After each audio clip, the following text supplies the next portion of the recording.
Hello everyone, my name is Masoumehsadat Hosseini and I'm a research associate at the University of Oldenburg in Germany. Today, on behalf of my co-authors, I'm going to present our work controlling the rooms, how people prefer using gesture to control their smart homes. Gestures are becoming more popular in smart home setups every day. For example, you might wave your hand to turn on the lights during cooking. Or while watching TV, a gesture could be used to scroll through the channels, or perform a thumb up gesture to accept an action while working with your computer.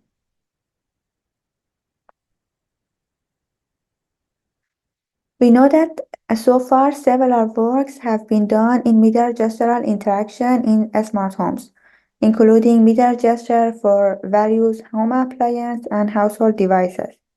But only a few papers have adopted frame guessability methods in their elicitation studies, and they mostly focus on creating new gesture in individual device and context. For example, for interaction with a smart TV.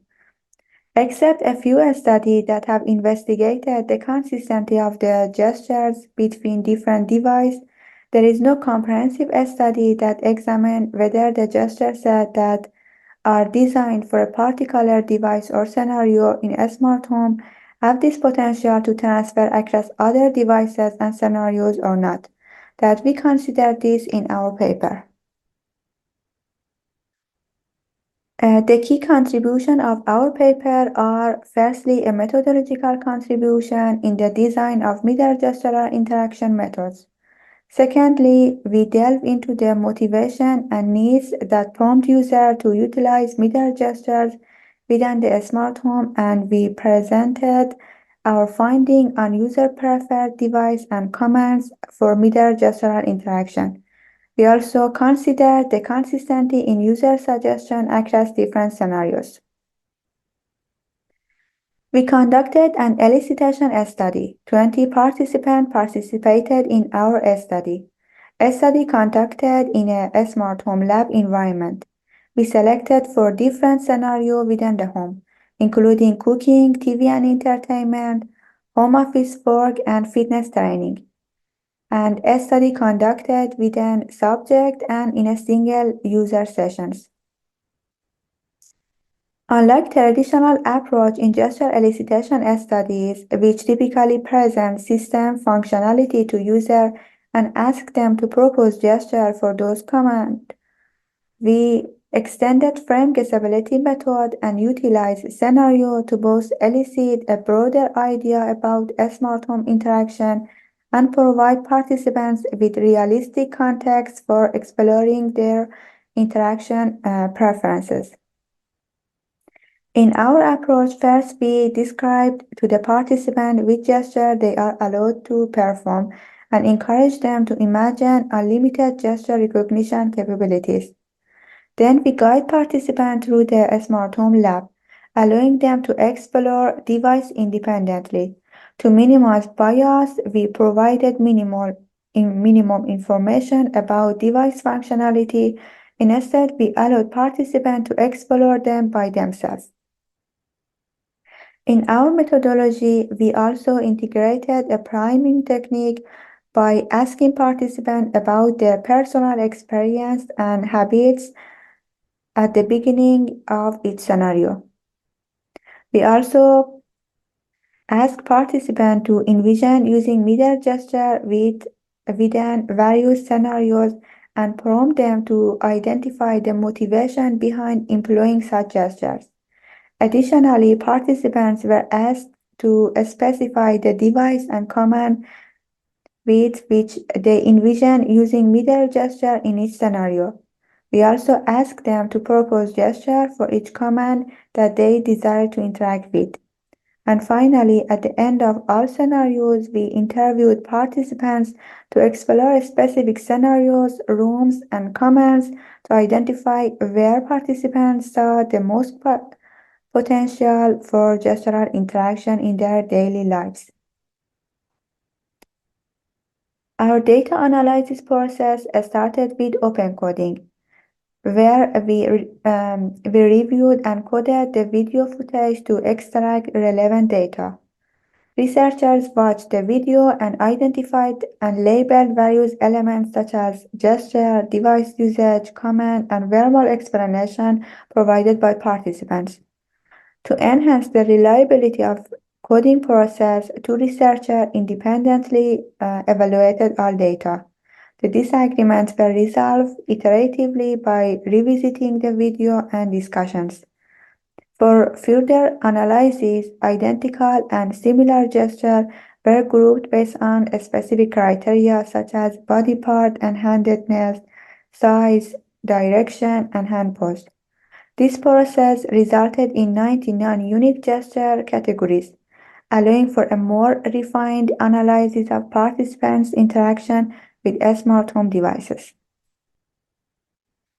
Our results show that motivation behind the use of gesture was dependent on the scenario. For example, in cooking scenario, hygiene concerns were the predominant motivation, with 44% of participants cited this reason. In the TV and entertainment scenario and also in home office scenario, comfort was the most predominant motivation. And in the fitness training scenario, minimizing interruption to ongoing tasks was the most common motivation for participants. Our findings show a distinct device preference in different scenarios. For example, in the cooking scenario, participants preferred kitchen appliances like a stove and oven for gestural interaction, but they also commonly selected light and a smartphone. In the TV and entertainment scenario, the TV was the primary device for gesture, followed by blind and light control. In home office scenario, light and control of blinds were most commonly mentioned. And lastly, in the fitness training scenario, participants frequently selected laptop, particularly for music control commands, and also other commands like controlling light and air conditioning were selected. After identifying identical gesture for each command, we calculated agreement rate for each command suggested by participant, following the method that introduced by Watavio and Bobrok.